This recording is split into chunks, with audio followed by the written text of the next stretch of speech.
Selamat malam pendengar Radio Berita Kasih yang saya kasih dalam Tuhan. Dimanapun Anda berada, saya ucapkan salam dalam nama Yesus Kristus, Tuhan dan Pencipta bumi dan langit dan segala isinya.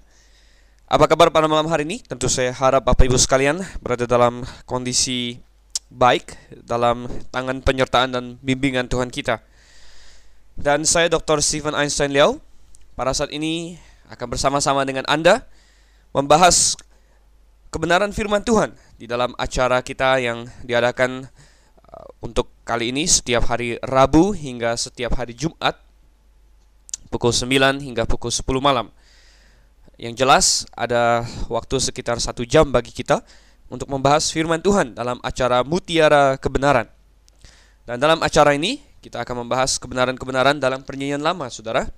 Kita masih dalam seri Kejadian, yaitu seri nomor yang ke-30, karena kita akan membahas Kejadian pasalnya yang ke-30.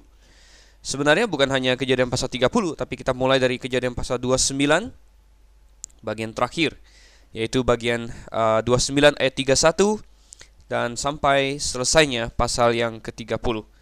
Dan saudara yang kasih Tuhan, kita akan lakukan ini tentunya dengan harapan bahwa setiap pendengar sekalian dapat semakin bertumbuh di dalam kebenaran firman Tuhan. Setiap pendengar sekalian bisa semakin mengerti kebenaran firman Tuhan dan kemudian dapat melakukannya dalam kehidupan sehari-hari. Itulah tujuan dari Radio Berita Klasik ini, suatu radio yang didirikan dengan filosofi tertentu, saudara, yaitu filosofi untuk membangun orang-orang percaya di dalam Tuhan, memberitakan Injil kebenaran, dan menyelamatkan sebanyak mungkin orang melalui radio yang telah Tuhan berikan kepada kita semua ini. Baik, mari kita buka Alkitab kita ke dalam Kejadian pasal yang ke-29 mulai dari ayat 31, dan kita akan lanjutkan selesaikan pasal yang ke-30 pada malam ini juga. Jikalau Anda memiliki Alkitab dekat Anda, maka untuk idealnya agar Anda dapat mengikuti saya, maka silakan membuka Alkitab bersama saya. Jangan hanya bergantung kepada apa yang Anda dengar dari radio, tapi Anda memiliki sesuatu yang bisa Anda baca di depan Anda, Alkitab, itu akan sangat bermanfaat sekali. Oke, Kejadian pasal yang ke-29, dan kita akan berdoa terlebih dahulu. Mari kita tundukkan kepala, kita berdoa bersama. Bapa di surga, Tuhan, kami sangat rindu untuk mengenal kebenaran firman-Mu lebih dalam lagi. Dan saat ini kami meminta pertolongan-Mu untuk membimbing kami ketika kami membuka firman-Mu, terutama dalam Kejadian, agar kami mengerti dan kami melakukan firman-Mu itu dalam kehidupan kami. Ya Tuhan, pimpin waktu yang singkat yang akan kami miliki ini. Kami memohon dalam nama Yesus Kristus saja, Tuhan dan Juru Selamat kami yang hidup. Amin. Kejadian pasalnya yang ke-29, ayat 31 hingga ayat yang ke-35. Saya akan bacakan terlebih dahulu, dan silakan pendengar sekalian menyimak dan ikut membaca bersama dengan saya. Demikian firman Tuhan. Ketika Tuhan melihat bahwa Lea tidak dicintai, dibukanyalah kandungannya, tetapi Rahel mandul. Lea mengandung lalu melahirkan seorang anak laki-laki dan menamainya Ruben, sebab katanya, "Sesungguhnya Tuhan telah memperhatikan kesengsaraanku, sekarang tentulah aku akan dicintai oleh suamiku." Mengandung pula lah ia lalu melahirkan seorang anak laki-laki. Maka ia berkata, "Sesungguhnya Tuhan telah mendengarkan bahwa aku tidak dicintai, lalu diberikannya pula anak ini kepadaku." Maka ia menamai anak itu Simeon. Mengandung pula lah ia lalu melahirkan seorang anak laki-laki. Maka ia berkata, "Sekali ini suamiku akan lebih erat kepadaku, karena aku telah melahirkan 3 anak laki-laki baginya." Itulah sebabnya ia menamai anak itu Lewi. Mengandung pula lah ia lalu melahirkan seorang anak laki-laki. Maka ia berkata, "Sekali ini aku akan bersyukur kepada Tuhan." Itulah sebabnya ia menamai anak itu Yehuda. Sesudah itu ia tidak melahirkan lagi. Saudara yang kasih Tuhan, untuk sedikit latar belakang mengingat apa yang telah terjadi di pasal yang ke-29, bagaimana Yakub lari dari rumah orang tuanya karena kemarahan Esau kakaknya untuk bekerja kepada saudara dari ibunya, yaitu pamannya sendiri Laban. Saudara yang kasih Tuhan, dan pada Laban dia bekerja 7 tahun untuk mendapatkan Rahel, tetapi kemudian Laban menipu dia dan memberikan Lea daripada Rahel. Dan dengan mudahnya Laban berkata, "Bekerjalah 7 tahun lagi, maka akan kuberikan kepadamu Rahel." Dan dengan demikian Yakub secara mau tidak mau dipaksa untuk menjadi seorang yang berpoligami. Nah, pada saat itu poligami memang masih merupakan suatu praktek yang cukup sering dilakukan oleh manusia, walaupun orang-orang percaya pada zaman itu tahu poligami itu salah. Oleh sebab itu Abraham pun, ya, kalau bukan dipaksa didesak oleh istrinya Sarah, dia tidak akan berpoligami. Ishak kita tahu tidak berpoligami, dan Yakub pun kalau bukan karena terpaksa dia tidak berpoligami. Tetapi saudara yang kasih Tuhan, kita melihat dari pasal-pasal selanjutnya ini bagaimana poligami itu memang bukan sesuatu yang Tuhan rencanakan dari awal. Yesus pernah menjawab kepada para orang-orang Farisi berkata, "Tidakkah engkau membaca pada awalnya dia menciptakan mereka laki-laki dan perempuan?" Ya, sungguh saudara yang kasih Tuhan, Tuhan menciptakan seorang Adam dan seorang Hawa. Dia tidak menciptakan Adam untuk berpasangan dengan 4 orang wanita, ya. Dia tidak menciptakan Adam berpasangan dengan beberapa wanita. Tidak juga dia ciptakan Adam untuk berpasangan dengan seorang laki-laki. Dalam bahasa Inggris ada suatu lelucon yang berkata, "It was Adam and Eve, not Adam and Steve." Ya, maksudnya Adam dan Hawa, Adam and Eve, ya, dalam bahasa Inggris, dan bukan Adam dan Steve. Bukan pasangan homoseksual yang diciptakan oleh Allah. Oleh karena itu Allah memberitahu kepada kita bahwa homoseksualitas adalah sesuatu yang sangat salah, saudara yang kasih Tuhan. Perbuatan itu adalah perbuatan yang keji, perbuatan yang merupakan kekejian bagi Tuhan. Walaupun pada hari ini di negara-negara barat homoseksualitas diterima sebagai sesuatu yang normal, tetapi kita tahu bahwa itu adalah sesuatu kesalahan, itu adalah kekejian di mata Tuhan. Dan walaupun demikian, kita bukan membenci orang-orang homoseksual, kita membenci dosa mereka, tetapi kita mengulurkan tangan penuh belas kasihan agar mereka mau bertobat dari kejahatan mereka. Nah, kita lihat ketika ideal, sesuatu yang ideal yang Tuhan ciptakan itu dilanggar, saudara. Ketika tatanan rumah tangga yang Tuhan ciptakan dilanggar, maka terjadi berbagai kerusakan. Seperti yang kita lihat di sini, di adanya poligami di dalam keluarga Yakub menyebabkan iri hati yang berkepanjangan di antara kedua istrinya, menimbulkan pertengkaran, menimbulkan perselisihan, sehingga Yakub pun bagaikan dipingpong dari satu istri ke istri lain. Yakub seorang yang kalau kita baca bagaimana temperamen dia adalah seorang yang sangat ingin mencari damai, saudara kasih Tuhan, ya. Kita akan lihat itu sepanjang kitab Kejadian, di mana Yakub adalah seorang yang pencari damai, dia tidak ingin mencari rusuh, ya. Demikian juga di antara istri-istrinya, dia mencoba menenangkan mereka, dia mencoba untuk memuaskan semua istrinya. Dan kita lihat bagaimana ada banyak sekali kekacauan yang terjadi karena idealisme yang telah Tuhan taruh itu dilanggar, sebagaimana Abraham melanggar prinsip-prinsip ideal yang Tuhan berikan tentang pernikahan yang monogami, dan dia mengambil istri Hagar, dan terjadi keturunan yang saling iri, saling benci, dan akhirnya sampai sekarang sudah kesempatan perselisihan antara Israel dengan Arab merupakan buahnya. Demikian juga Yakub, saudara yang kasih Tuhan, ada perselisihan di dalam keluarga dia. Omong kosong kalau dikatakan bahwa seorang manusia bisa bersikap adil kepada semua istrinya, saudara. Itu tidak mungkin, ya. Pasti selalu ada istri yang lebih dicintai dan istri yang kurang dicintai. Itu adalah suatu hal yang memang terjadi demikian. Nah, kita lihat apa yang terjadi, saudara, ya. Terjadi iri mengiri, ya. Lea tidak dicintai, ya. Tetapi kita baca di ayat yang ke-31 bahwa rupanya walaupun Lea tidak dicintai, tetapi Tuhan berkenan kepada Lea, sehingga dibukalah kandungannya. Dan kita melihat bahwa Lea sebenarnya adalah yang lebih rohani di antara kedua saudari ini, antara Lea dengan Rahel, dan dia melahirkan.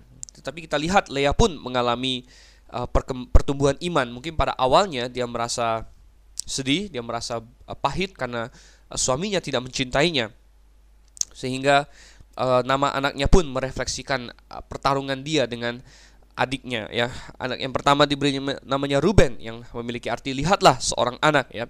Ben artinya anak, saudara, dan Ru adalah berasal dari Reu, ya. Itu maksudnya suatu imperatif, lihatlah, ya. Lihatlah seorang putra. Dan dia berkata, sesungguhnya Tuhan telah memperhatikan kesengsaraanku, sekarang tentulah aku akan dicintai oleh suamiku. Sungguh, saudara kasih Tuhan, kata-kata dari Lea ini menggambarkan suasana hatinya di mana dia rindu untuk dicintai oleh suaminya. Sungguh kasihan wanita-wanita yang merupakan istri kesekian yang kurang dicintai, dan kasihan juga wanita istri pertama yang kemudian ditinggalkan untuk istri muda yang kurang dicintai akhirnya. Oh saudara, itu semua terjadi ketika perintah Tuhan tentang perkawinan yang monogami antara seorang laki-laki dengan seorang wanita dilanggar, saudara. Dan dengan lahirnya anak pertama bagi Leah, tentu dia sangat senang sekali, karena itu membuktikan bahwa Tuhan berkenan kepada dia. Dan ada suatu perintah di dalam hukum Taurat. Memang hukum Taurat belum dilakukan pada saat itu, tapi Tuhan memberikan perintah dalam Ulangan pasal 21. Coba kita baca Ulangan pasal 21 ayat 15, saudara. Apabila seorang mempunyai dua orang istri, yang seorang dicintai dan yang lain tidak dicintainya, dan mereka melahirkan anak-anak lelaki baginya, baik istri yang dicintai maupun istri yang tidak dicintai, dan anak sulung adalah dari istri yang tidak dicintai, maka pada waktu ia membagi warisan harta kepunyaannya kepada anak-anaknya itu, tidaklah boleh ia memberikan bagian anak sulung kepada anak dari istri yang dicintai, merugikan anak dari istri yang tidak dicintai yang adalah anak sulung. Tetapi ia harus mengakui anak yang sulung, anak dari istri yang tidak dicintai itu, dengan memberikan kepadanya dua bagian dari segala kepunyaannya, sebab dialah kegagahannya yang pertama-tama, dialah yang mempunyai hak kesulungan. Dan saudara, itu adalah perintah Tuhan. Nah, sehingga prinsip ini tentu Leah sangat senang dengannya. Tentu hukum Taurat belum diturunkan pada saat Leah itu ya. Kemudian memang tentunya Yakub berharap-harap, pasti dia berharap Rahel bisa melahirkan terlebih dahulu, tapi rupanya Rahel tidak melahirkan, saudara. Sehingga dia bersetubuh dengan Leah dan Leah melahirkan. Kemudian kita lihat mungkin karena melihat Rahel tidak melahirkan, Yakub agak sedikit lebih dekat dengan Leah, dan sehingga akhirnya Leah melahirkan lagi, mengandung pula dan melahirkan anak yang kedua, dan diberi nama Simeon. Simeon artinya adalah mendengarkan ya, atau pendengaran. Jadi dia berkata, Tuhan telah mendengar bahwa aku telah tidak dicintai, lalu diberikannya pula anak ini kepadaku. Rupanya sampai kepada anak kedua, Yakub masih sangat-sangat favorit kepada Rahel, saudara. Sampai-sampai nama anak pun diberikan Simeon ya, mendengarkan. Kemudian anak yang ketiga, saudara, mungkin dua anak ya, Rahel belum kunjung mengandung juga. Akhirnya Yakub menghampiri lagi Leah ya, dan Leah melahirkan anak yang ketiga, diberi nama Lewi ya, yang artinya sebenarnya adalah erat ya, erat artinya dia melengket begitu ya. Dan di sini benar-benar menunjukkan betapa sedihnya hati Leah yang merasa suaminya tidak begitu mempedulikan dia, sehingga anak yang ketiga dia berkata, sekali ini suamiku akan lebih erat kepadaku, karena aku telah melahirkan 3 anak laki-laki baginya. Dan saya yakin bahwa Yakub pun ya, dengan berjalannya waktu dia dapat menerima keberadaan Leah, dia dapat sungguh-sungguh melihat sisi-sisi baik dari Leah, sisi kerohaniannya dan lain sebagainya, sehingga dia pun lebih dekat kepada Leah sesuai dengan yang diprediksikan oleh Leah sendiri dengan menamai anaknya demikian, sehingga lahirlah anak yang keempat yang diberi nama Yehuda, saudara. Yehuda, dan arti kata Yehuda adalah pujian ya, pujian atau syukur itu ya. Sekali ini aku akan bersyukur kepada Tuhan. Dan ini adalah satu-satunya anak dari Leah di sini, dari 4 anaknya yang pertama ini, yang tidak diberi nama sesuai dengan pertengkarannya dengan adiknya ya. Yehuda tidak diberi nama berdasarkan situasi pertempuran yang dialami Leah dengan Rahel. Anak-anak yang lain ya, itu menggambarkan pergumulan dia dengan Rahel, tetapi anak yang keempat ini diberikan atas ucapan syukur saja kepada Tuhan. Dan ini menunjukkan progresi iman dari Leah sendiri, di mana tadinya dia menginginkan anak untuk menang dari adiknya, tetapi kemudian dengan seiring bertumbuhnya iman dia dapat melihat bahwa sungguh ya, bukan demikian, dan dia hanya bersyukur saja atas keadaannya. Dan mungkin bukan suatu kebetulan bahwa anak yang keempat inilah yang dinamakan pujian atau syukur kepada. Anak inilah yang akhirnya nanti terpilih menjadi nenek moyang dari Mesias, saudara yang kasih Tuhan, dan Yehuda menjadi suku yang terutama di dalam seluruh bangsa Israel, menjadi suku di mana lahirnya Daud yang menjadi suku raja.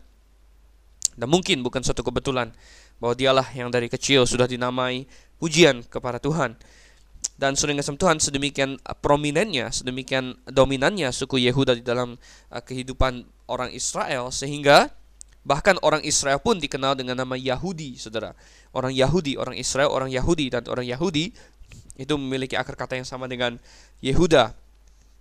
Dan itulah ada suatu permainan kata yang dilakukan oleh Rasul Paulus di dalam Roma pasalnya yang kedua, ayatnya yang ke-29, ya.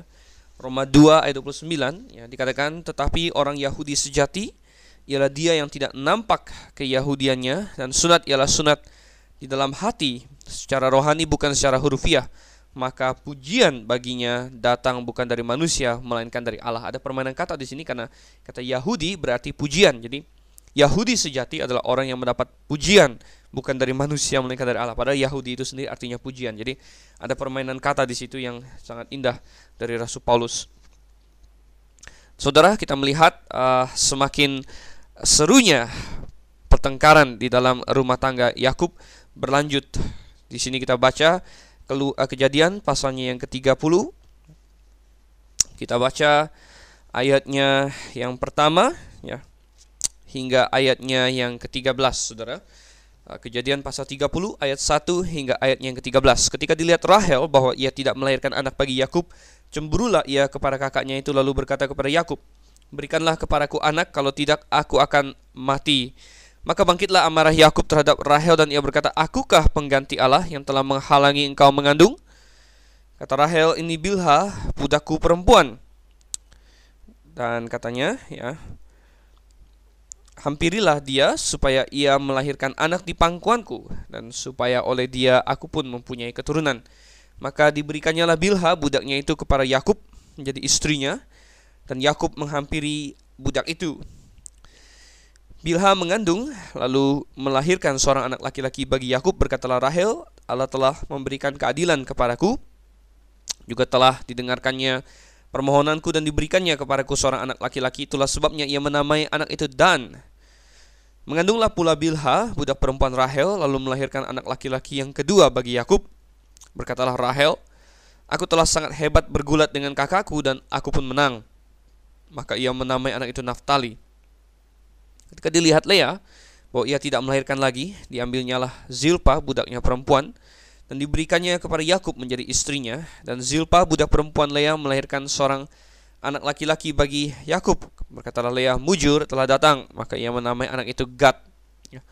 Dan Zilpa, budak perempuan Lea, melahirkan anak laki-laki yang kedua bagi Yakub. Berkatalah Lea, aku ini berbahagia. Tentulah perempuan-perempuan akan menyebut aku berbahagia. Maka ia menamai anak itu Asher. Seperti yang sudah kita bahas, di dalam suatu pernikahan yang tidak ideal, yang tidak didasarkan pada firman Tuhan, maka akan terjadi banyak kekacauan. Demikian juga Rahel katanya cemburu dengan kakaknya Lea, dan terjadi perdebatan, pertengkaran antara Rahel dengan Yakub, saudara. Di mana Rahel berkata, berikanlah kepadaku anak, kalau tidak aku akan mati. Ya, lucu sekali kata-kata Rahel ini. Jelas bahwa yang bermasalah bukanlah Yakub, karena Yakub sudah punya 4 orang anak dari kakaknya. Jelas yang bermasalah adalah Rahel, saudara. Tapi mungkin situasi sedemikian rupa, kita harus mengingat bahwa pada zaman itu, saudara, tidak mempunyai anak adalah suatu celah yang besar bagi seorang wanita. Tidak mempunyai anak adalah suatu aib yang bagaikan tidak dapat dihapuskan, saudara, ya. Dan itulah yang dirasakan oleh Rahel, ya, dan dia mungkin stres, dia mungkin dalam tekanan, saudara. Dan inilah yang terjadi. Kita bisa bandingkan dengan Ribka. Ribka, ibu dari Yakub sendiri. Ribka sendiri tidak melahirkan sampai dengan dia 20 tahun sesudah menikah. Tetapi tidak terjadi pertengkaran seperti yang terjadi antara Rahel dengan Yakub. Karena Ribka tidak memiliki saingan, saudara. Dia tidak memiliki madu, ya. Artinya dia tidak ada harus cemburu kepada wanita lain, ya. Ishak benar-benar terdevosi kepada dirinya. Ishak benar-benar mencintainya, ya. Nah, demikian juga seharusnya Rahel bisa dengan tenang menantikan waktu Tuhan, berdoa kepada Tuhan. Tetapi karena ada kakaknya yang sedemikian subur, saudara, yang telah melahirkan 4 orang anak bahkan, si Rahel ini merasa tidak tahan lagi, sehingga tercetus kata-kata, berikan aku anak, kalau tidak aku mati. Dan mendengar ini Yakub pun marah, ya. Dan dia berkata, apakah aku Allah, ya? Apakah aku pengganti Allah yang telah menghalangi engkau mengandung, ya? Dan kata-kata di sini seolah-olah Yakub mengetahui atau menuduh bahwa ada sesuatu yang salah dengan Rahel secara rohani mungkin, sehingga Allah menghalangi dia mengandung. Mungkin selama ini Rahel terlalu sombong ya. Mungkin selama ini dia memandang rendah kepada kakaknya. Mungkin dia selama ini merasa bahwa kecantikannya yang luar biasa ya telah menyebabkan dia jauh lebih berharga daripada kakaknya. Tapi Tuhan ingin mengajarkan kepada dia dan juga kepada segenap orang wanita dimanapun ataupun laki-laki, saudara kasih Tuhan, bahwa kecantikan adalah sesuatu yang sangat kecil sekali nilainya. Kecantikan adalah sesuatu yang remeh, saudara. Ada banyak hal yang jauh lebih penting daripada kecantikan bagi seorang wanita ataupun bagi seorang laki-laki. Hal-hal rohani, nilai-nilai rohani jauh lebih penting. Dan itulah yang ingin Tuhan ajarkan. Dan mungkin Tuhan sengaja menahan rahim Rahel agar dia belajar akan hal-hal ini, belajar merendahkan hatinya, belajar untuk menghargai sifat-sifat lain dari orang yang sebenarnya jauh lebih tinggi nilainya daripada kecantikan semata. Demikian juga Tuhan ingin tentunya bahwa Yakub bisa melihat hal itu, bahwa dia tidak hanya sekedar melihat buta oleh kecantikan Rahel, tapi dia bisa melihat bahwa Lea adalah seorang yang sungguh jauh lebih rohani daripada Rahel. Dan walaupun Yakub memilih Rahel untuk menjadi ibu dari Mesias, saudara, tetapi ternyata pilihan Tuhan jatuh kepada Lea. Berarti Lea yang lebih rohani, karena melalui anak Lea Yehudalah akan lahir juru selamat. Memang seringkali pilihan manusia tidak sama dengan pilihan Allah, dan Tuhan menaruh bahwa Lea lah yang akan menjadi ibu dari sang Mesias, ibu nenek moyang dari sang Mesias. Dan kita lihat Rahel, saudara, sedemikian dia stres, akhirnya dia berpulang kepada strategi yang pernah dilakukan oleh neneknya, yaitu Sarah ya. Dan dia berkata, ini hampirilah budakku Bilha, saudara. Nah, kita yang hidup di zaman modern ini mungkin kita tidak dapat mengerti apa yang bisa merasuki seorang wanita sehingga dia bisa memberikan seorang wanita lain kepada suaminya untuk dihampiri, saudara. Bukankah mereka cemburu? Ya, tetapi rupanya keinginan untuk mendapatkan seorang anak pada zaman itu mengatasi segala pertimbangan kecemburuan yang lain ya. Karena bagaimanapun juga seorang budak, saudara, jikalau ia dihampiri atau menjadi seorang istilahnya selir, saudara, menjadi selir ya, jadi bukan istri full juga ya, maka anaknya akan dihitung sebagai anak sang istri ya. Dan Bilha akhirnya dihampiri oleh Yakub yang tidak kuasa untuk menolak Rahel yang terus merengek-rengek kepadanya tentunya, dan sebenarnya memperdalam masalah dalam keluarganya ya. Kita akan lihat nanti dengan diambilnya selir-selir ini, gundik-gundik ini, maka akan terjadi masalah dengan Ruben, anaknya yang besar, saudara. Ya, dan kita lihat ya, Bilha akhirnya melahirkan seorang anak laki-laki, dan Rahel menamai dia Dan artinya menghakimi atau mengadili, hakim, saudara. Dan maksud Rahel adalah bahwa Tuhan akhirnya telah memberikan kepadanya keadilan ya. Nah, Dan memang artinya hakim atau penghakiman ya. Dan Daniel, seorang tokoh lain yang sangat hebat di dalam Alkitab, artinya Allah adalah hakimku ya. Dani, jadi hakimku ya. Hakimku Allah. Dan saudara yang Tuhan, rupanya Bilha mengandung lagi yang kedua. Ya, rupanya Rahel belum cukup merasa punya satu orang anak, sehingga dia menyuruh Yakub lagi untuk bersetubuh dengan Bilha. Dan akhirnya Bilha mempunyai satu orang anak lagi, dan dinamainya Naftali. Naftali artinya pergumulanku ya, pergulatanku. Yang kita lihat bagaimana anak-anak Rahel dinamakan sesuai dengan pergumulan dia dengan kakaknya Lea ya. Nah, rupanya Lea yang melihat hal ini ya, juga rupanya merasa tersaingi, saudara, dan akhirnya dia memberikan Zilpa, budaknya perempuan, kepada Yakub ya. Dan ya, Zilpa, saudara yang Tuhan, diberikan Yakub. Kita bisa bertanya-tanya bagaimana perasaan Yakub tentang semua ini ya.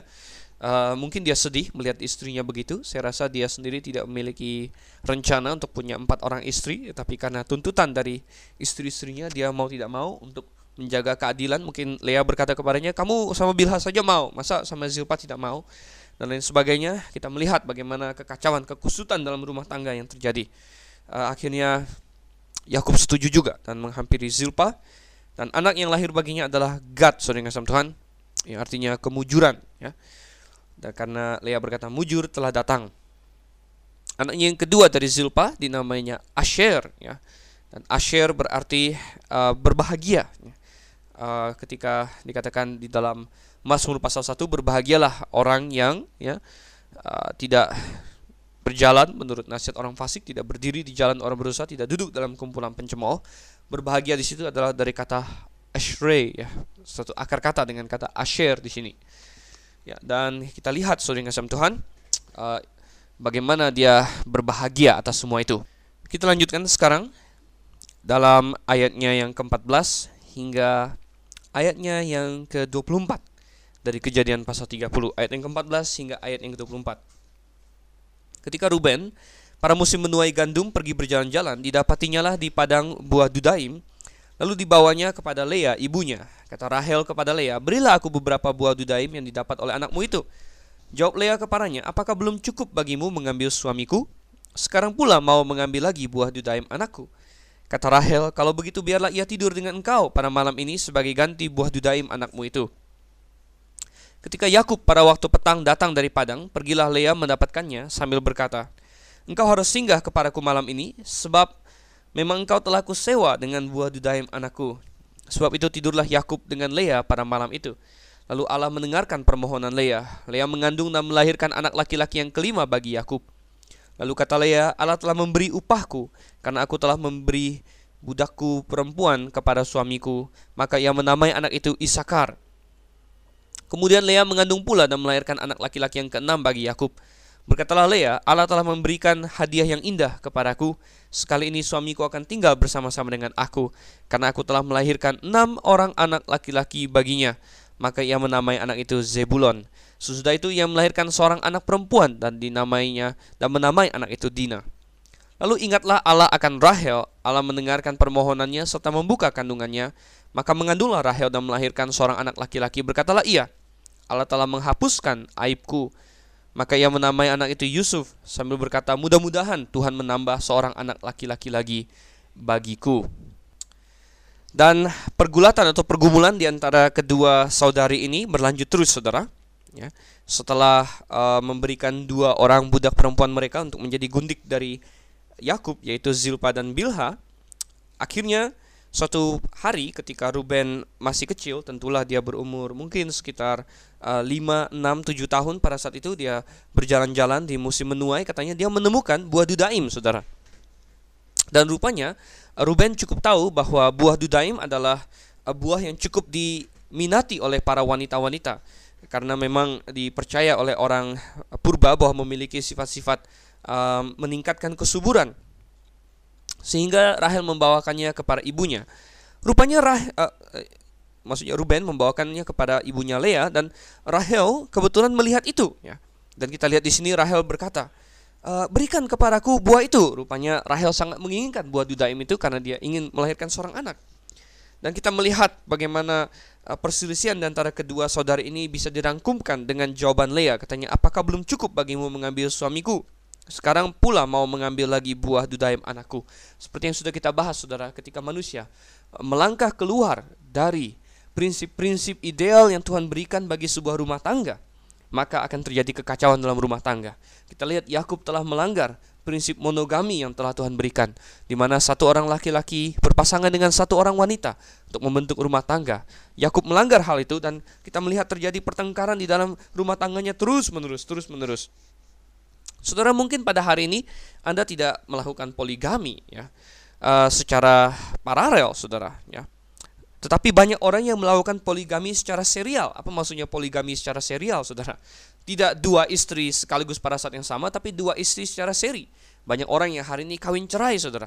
Ya, istrinya yang pertama, ya, kemudian tidak setuju dengan dia, kemudian dia ceraikan. Oh, saudara yang kasih Tuhan, ini bisa kita katakan poligami juga, tapi poligami secara serial, ya. Artinya bukan pada saat yang bersamaan, paralel, tapi secara seri, ya. Habis yang satu, kemudian yang kedua. Ada bahkan suku-suku tertentu yang merasa sangat bangga kalau dia sudah pernah kawin sekian kali, katanya kawin cerai. Oh, saudara, sungguh sesuatu yang jauh dari idealnya Tuhan, dan bagaimana itu akan merusak rumah tangga, menghancurkan hidup anak-anak dan lain sebagainya. Apakah Anda ingin sedang membangun rumah tangga yang sesuai dengan firman Tuhan atau tidak, saudara? Ingat, kita sudah lihat di sini bagaimana kalau kita keluar dari ideal yang Tuhan berikan, maka akan terjadi kekacauan. Ideal-ideal atau prinsip-prinsip apa lagi yang telah Tuhan berikan bagi sebuah rumah tangga, saudara? Mungkin kita mulai dari awal sekali. Bagi Anda yang masih belum menentukan pasangan, mungkin Tuhan memerintahkan kepada setiap orang percaya untuk hanya memilih antara orang percaya, saudara. Kita temukan itu dalam hidupnya Abraham, Ishak, dan Yakub. Bagaimana Abraham ketika dia mencari seorang istri bagi anaknya Ishak, saudara. Dia mewanti-wanti bahwa harus dari kaum keluarganya, tidak boleh dari antara orang Kanaan yang tidak mengenal Tuhan. Kemudian Ishak, ya, ketika anaknya menikah, Esau mengambil orang Kanaan dan itu menyedihkan hatinya, katanya. Tetapi kepada Yakub, Ishak berkata, pergilah, jangan ambil orang Kanaan, pergilah ke kaum keluargaku, orang-orang yang mengenal Tuhan, saudara.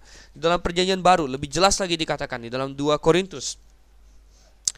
Korintus pasalnya yang ke-6, saudara. Di situ firman Tuhan dengan jelas memberitahu kepada kita bahwa kita hanya boleh menikah dengan orang yang sudah sungguh-sungguh percaya kepada Tuhan. 2 Korintus 6 ayatnya yang ke-14. Janganlah kamu merupakan pasangan yang tidak seimbang dengan orang-orang yang tak percaya. Ya, janganlah kamu merupakan pasangan yang tak seimbang dengan orang-orang yang tak percaya. Kalau Anda melanggar hal ini, saudara yang kasih Tuhan, maka jangan salahkan siapa-siapa. Kalau di dalam keluargamu ada pertengkaran, ada sakit hati, kalau misalnya Anda tidak dapat mempengaruhi anak-anakmu secara rohani bagi Tuhan, kalau Anda sulit untuk tumbuh secara rohani karena Anda sudah melanggar prinsip firman Tuhan. Ada lagi prinsip firman Tuhan lain yang Tuhan berikan bagi kehidupan suami istri. Coba kita buka di dalam Efesus pasalnya yang ke-5. Efesus pasal yang ke-5, saudara yang kasih Tuhan. Kita lihat ayat yang ke-22 dan seterusnya. Efesus pasal 5 ayat 22 dan seterusnya saya bacakan. Hai istri, tunduklah kepada suamimu seperti kepada Tuhan. Karena suami adalah kepala istri sama seperti Kristus adalah kepala jemaat. Dialah yang menyelamatkan tubuh. Karena itu sebagaimana jemaat tunduk kepada Kristus, demikian jugalah istri kepada suami dalam segala sesuatu. Hai suami, kasihilah istrimu sebagaimana Kristus telah mengasihi jemaat dan telah menyerahkan dirinya baginya untuk menguduskannya, sesudah ia menyucikannya dengan memandikannya dengan air dan firman, supaya dengan demikian menempatkan jemaat di hadapan dirinya dengan cemerlang, tanpa cacat atau kerut atau yang serupa itu, tetapi supaya jemaat kudus dan tidak bercela. Demikian juga suami harus mengasihi istrinya sama seperti tubuhnya sendiri. Siapa yang mengasihi istrinya mengasihi dirinya sendiri, sebab tidak pernah orang membenci tubuhnya sendiri, tetapi mengasuhnya dan merawatinya sama seperti Kristus terhadap jemaat. Saudara yang kasih Tuhan, suatu prinsip lain yang Tuhan taruh bagi orang percaya di dalam membentuk rumah tangga adalah bahwa ada tatanan di dalam rumah tangga, yaitu bahwa suami menjadi kepala rumah tangga dan istri menjadi pendamping, saudara, menjadi penolong baginya. Prinsip ini hari ini banyak dilanggar, saudara, di mana banyak orang hari ini kawin kontrak, ya. Dua-duanya ingin memegang kendali, apalagi dengan maraknya gerakan feminisme zaman sekarang ini. Gerakan feminisme ini salah nama, saudara, karena mereka sebenarnya ingin menaruh perempuan bukan feminim, ya. Mereka ingin membuat perempuan menjadi maskulin, ya. Mereka ingin membuat perempuan seperti laki-laki, ya. Dalam segala hal, ya. Itu salah, itu bukan gerakan yang benar namanya. Namanya gerakan feminisme, tapi sebenarnya ingin melaki-lakikan perempuan. Mereka membuat perempuan untuk memakai pakaian laki-laki, ya. Mereka membuat perempuan untuk memotong rambut seperti laki-laki. Mereka membuat wanita harus berperan seperti laki-laki. Tetapi firman Tuhan tidak. Firman Tuhan mengajarkan kesetaraan antara laki-laki dan perempuan. Tetapi kesetaraan, saudara yang kasih Tuhan, yang sesuai dengan rancangan Tuhan, yaitu bahwa keduanya memiliki fungsi dan peran yang berbeda. Keduanya memiliki sifat-sifat yang berbeda. Dan itu tercetus, saudara, di dalam sebuah rumah tangga. Seperti juga sebuah kapal tidak mungkin memiliki dua kapten. Sebuah negara tidak mungkin memiliki dua presiden. Dari mana kita bisa begitu naif untuk menganggap bahwa keluarga bisa punya dua kepala? Tidak, saudara. Tuhan sudah menetapkan dari awal maaf, saudara. Tuhan sudah menetapkan dari awal bahwa suamilah yang menjadi kepala keluarga, saudara. Suami yang menjadi pemimpin. Dan ada suatu prinsip bahwa yang pertama, istri tunduk kepada suami.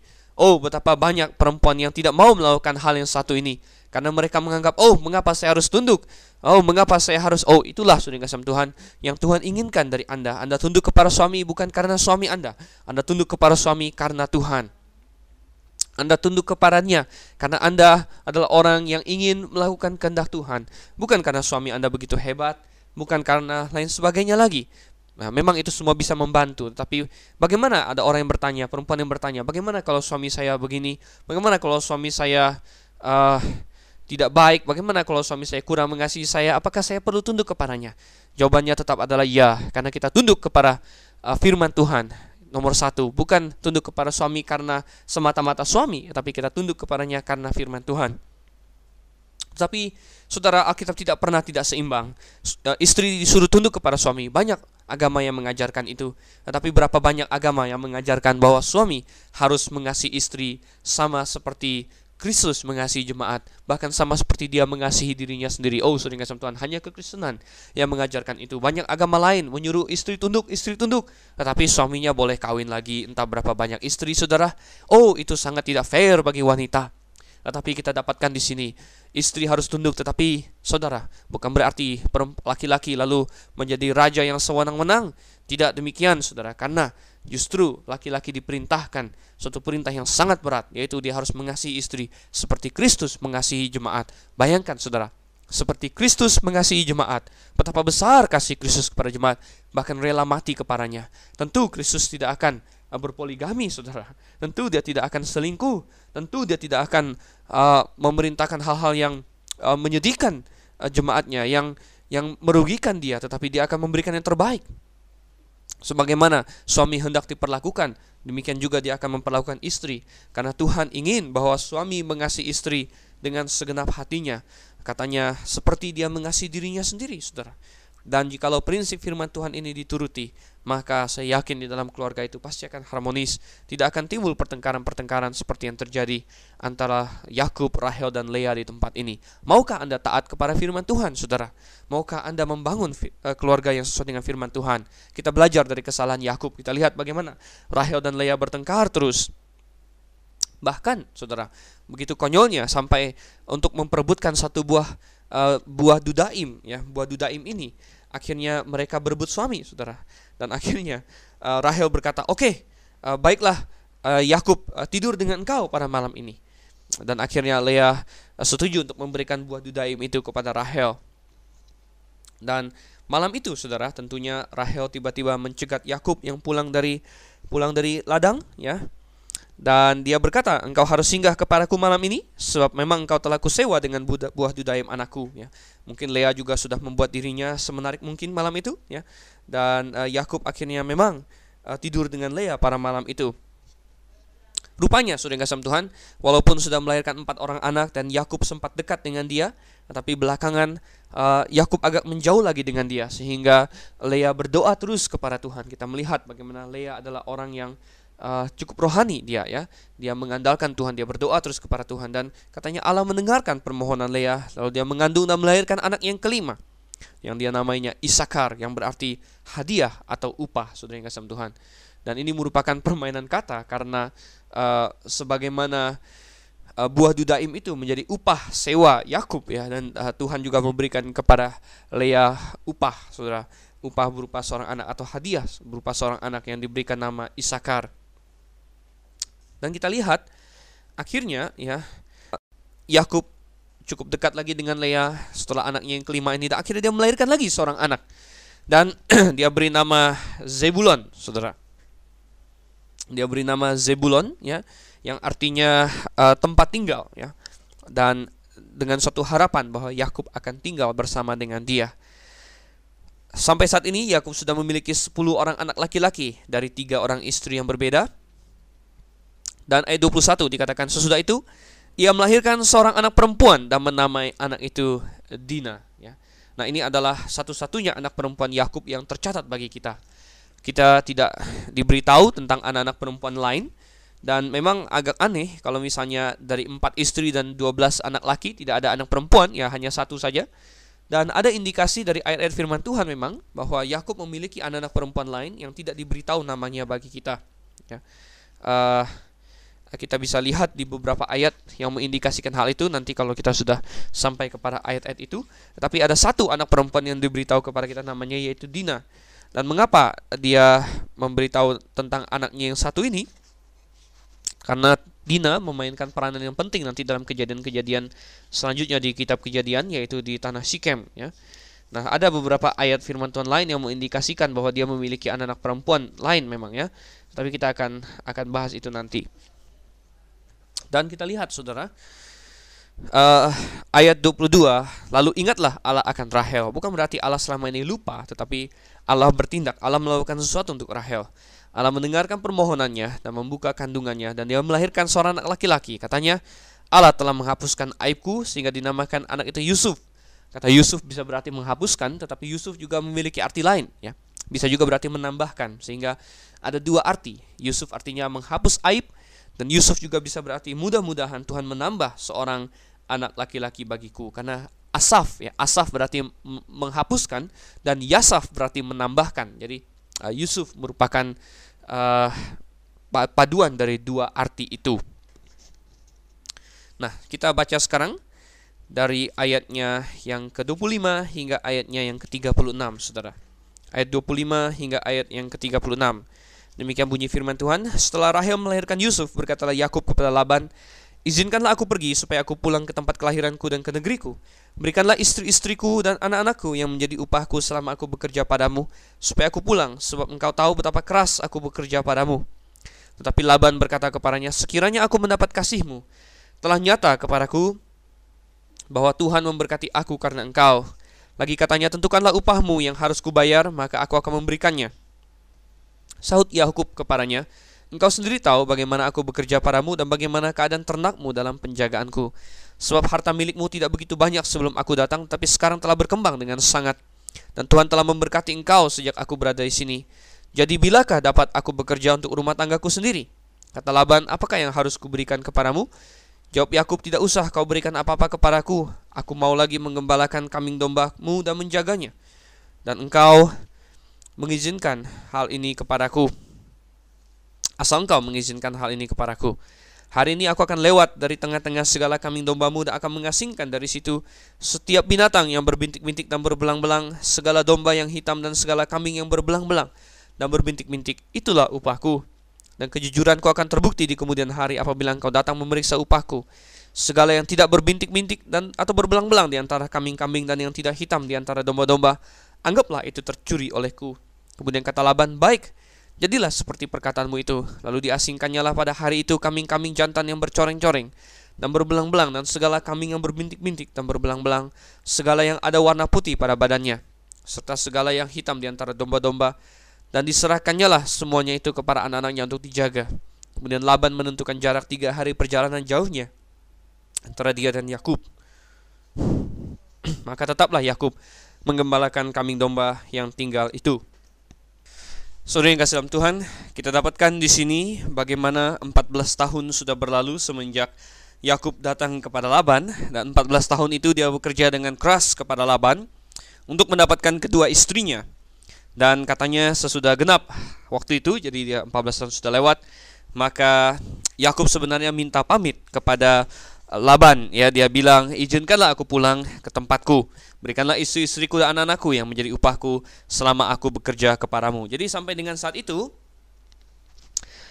Yakub sudah memiliki banyak sekali anak laki-laki. Kita tidak harus berpikir bahwa untuk 11 anak laki diperlukan 11 tahun. Tidak perlu demikian, karena sebenarnya itu berasal dari 4 orang istri. Jadi 4 tahun pertama pernikahannya, jadi ada 7 tahun dia bisa melahirkan anak ya. 4 tahun pertama dihabiskan oleh Lea untuk melahirkan Ruben, Simeon, Lewi, dan Yehuda. Dan mungkin sekali bahkan sambil Lea mengandung Lewi atau Yehuda, Rahel sudah sangat marah dan dia memberikan Bilha, sehingga mungkin sekali bahwa Lea mengandung Yehuda berbarengan dengan Bilha mengandung anaknya yang pertama, yaitu Dan ya.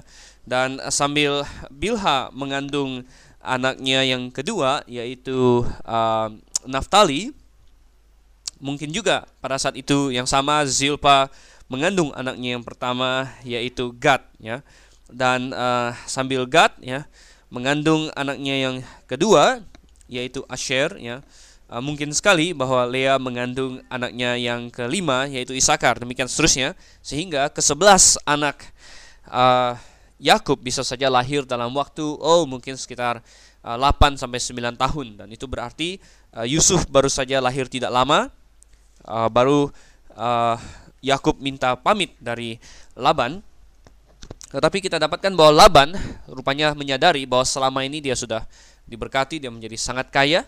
Itu adalah karena Yakub, saudara yang kasih Tuhan, karena Tuhannya Yakub, dan juga tentunya karena rajinnya Yakub, karena hebatnya dia dalam menjaga kambing dombanya, sehingga Yakub sangat dihargai oleh Laban, dan Laban sangat ingin bahwa dia tidak pergi kemana-mana.